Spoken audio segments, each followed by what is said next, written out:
Assalamualaikum warahmatullahi wabarakatuh. Halo teman-teman semuanya, selamat datang kembali di channel ini. Perkenalkan, nama saya Erni Hidayatul Khair. Saya salah satu mahasiswi dari Universitas Kiai Haji Ahmad Muzaki Syekh Jember.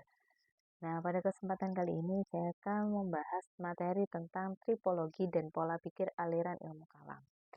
Nah, jadi teman-teman, dalam sejarah Islam ternyata terdapat banyak perbedaan cara berpikir dalam memahami hubungan antara manusia, Tuhan, dan kehidupan. Perbedaan pemikiran tersebut melahirkan berbagai aliran dalam ilmu kalam. Sebagian kelompok lebih mengutamakan akal manusia, sebagian lebih menekankan kekuasaan Tuhan, dan ada yang juga yang mencoba menggabungkan keduanya. Nah, melalui video ini kita akan membahas lebih dalam mengenai perkembangan pola pikir tersebut. Jadi, simak video ini sampai selesai ya.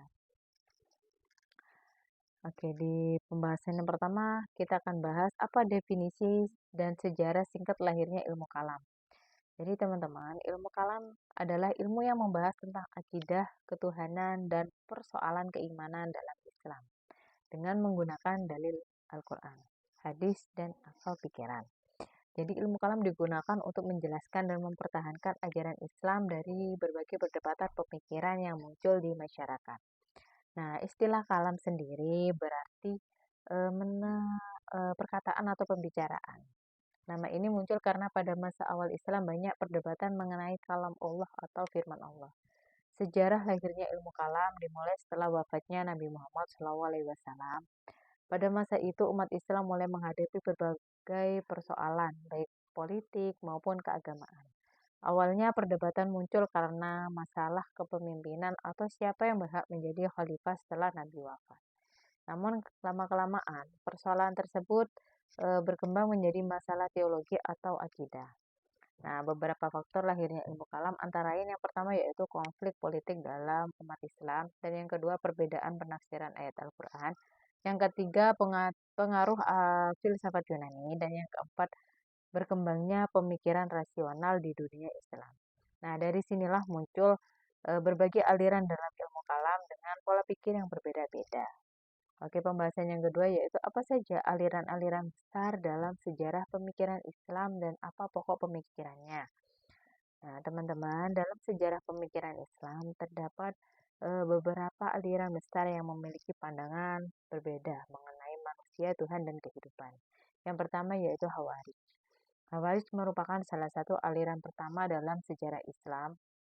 Kelompok ini muncul setelah terjadi konflik politik antara Ali bin Abi Thalib dan Muawiyah. Pokok pemikirannya adalah orang Islam yang melakukan dosa besar dianggap kafir, pemimpin yang dianggap tidak adil harus dilawan, dan agama harus ditegakkan secara keras dan tegas. Karena terlalu keras dalam memahami agama, kelompok ini sering dianggap ekstrim. Nah, yang kedua yaitu kelompok Murji'ah. Murji'ah muncul sebagai reaksi terhadap sikap keras Khawarij. Pokok pemikirannya adalah pelaku dosa besar tetap dianggap mukmin, urusan dosa diserahkan kepada Allah, dan iman lebih utama dibandingkan amal. Kelompok ini lebih toleran dibandingkan Khawarij. Dan yang ketiga yaitu Mu'tazilah. Mu'tazilah dikenal sebagai aliran rasional dalam Islam karena mereka sangat mengutamakan akal dan logika dalam memahami agama. Nah, pokok pemikirannya yaitu yang pertama antara lain manusia memiliki kehendak bebas, yang kedua Tuhan bersifat adil, dan yang ketiga akal dapat digunakan untuk mengetahui baik dan buruk. Nah, kelompok ini memiliki pola pikir yang dekat dengan antroposentris. Karena apa? Karena menempatkan manusia dan akal pada posisi penting. Yang keempat yaitu Asy'ariyah. Asy'ariyah muncul sebagai jalan tengah antara kelompok rasional dan kelompok tradisional. Nah, pokok pemikirannya adalah menggunakan akal tetapi tetap berpegang pada wahyu. Dan yang kedua, semua terjadi atas kehendak Allah.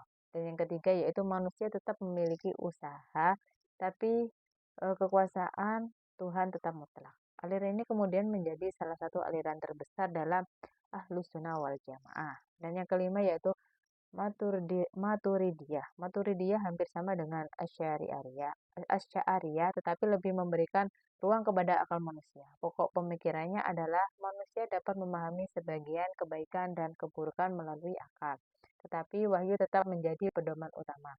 Aliran ini dikenal moderat dan seimbang. Nah, tipologi dan pola pikir aliran ilmu kalam.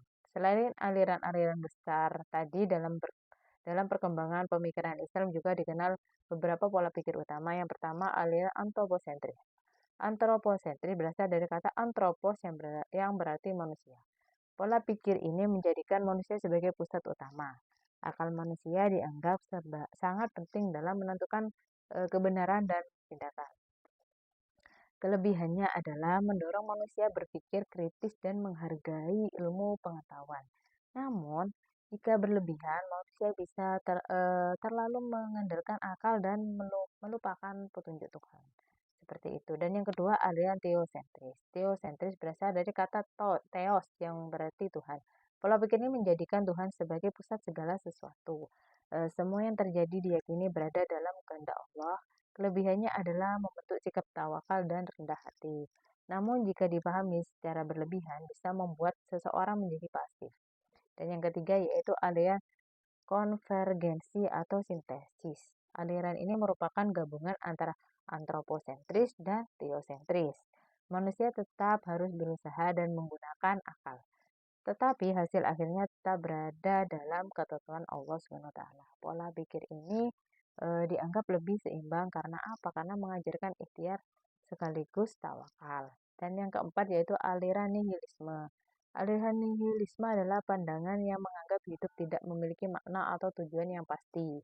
Nah, orang yang berpandangan nihilisme biasanya merasa bahwa semua hal pada akhirnya sia-sia. Dalam Islam, pandangan ini bertentangan dengan ajaran agama, karena Islam mengajarkan bahwa hidup memiliki tujuan dan nilai spiritual. Seperti itu. Nah, pembahasan yang ketiga yaitu bagaimana perbedaan pandangan antara aliran terkait masalah teologis. Teman-teman, perbedaan aliran ilmu kalam biasanya berkaitan dengan beberapa persoalan penting tentang kehendak manusia dan takdir.